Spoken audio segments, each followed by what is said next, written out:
Hello, everybody. It's now the 14th week of the semester, which is the week before Thanksgiving.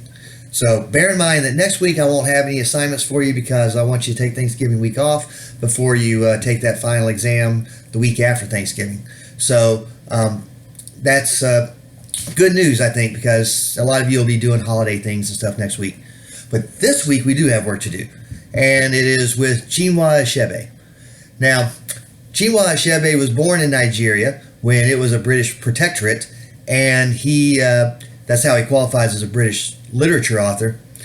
And Nigeria has had a very, very volatile history, starting with the tribes that used to war with each other back before Europeans invaded Africa and started conquering areas. Before that even, or before the Europeans arrived, or when they arrived really, they would make deals with some of the kings, the tribal kings that lived in the Nigeria area for their slaves, which they would then put on boats and ship over to the United States or to Europe or to other territories to enslave there. So a lot of the slaves that came over from Africa, some were captured, of course, but others were actually sold to the Europeans by some of the kings that lived in the Nigeria area, among other areas of Africa, of course. Britain claimed it as a protectorate around 1901, and it would take until 1960 before Nigeria would be able to declare its own independence from England, which England gave to it. And even after that, Nigeria's had a very troubled history with civil wars and military dictatorships, and it's really, really very volatile. And so we get to Achebe, who bases his story Civil Peace, which is your reading this week, which is focused on a guy named Jonathan Nwigbo. And it actually is a story that takes place after a civil war that went from about 1967 to about 1970. So it's based after that. And in this story, Jonathan, who's the main character, actually is very resourceful. So despite the fact that his country is war-torn, and despite the fact that his home was destroyed before and things like that, he still finds ways to make money. He takes what he does have and he manages to make money with it.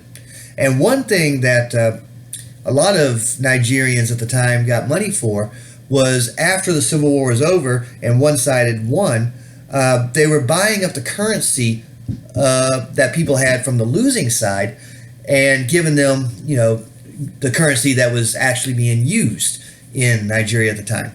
So our main character in the story goes and he makes one of these little currency exchanges of the old rebel currency versus the current government's currency, and it's called an ex gratia, which is basically for free, but it's been called an egg rasher.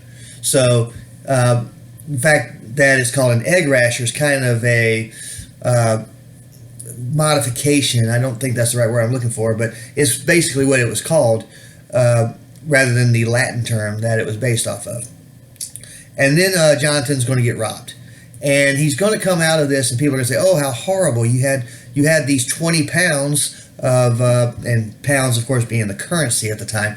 You had 20 or dollars. We'll say dollars. So you had $20." That was given to you by the government, and some band of robbers woke you up in the middle of the night and stole it from you. Isn't that horrible? And Jonathan's going to say, well, my family's still together. We're all still alive. This is great. So, what does that egg rasher mean to me when I still have everything that's important to me?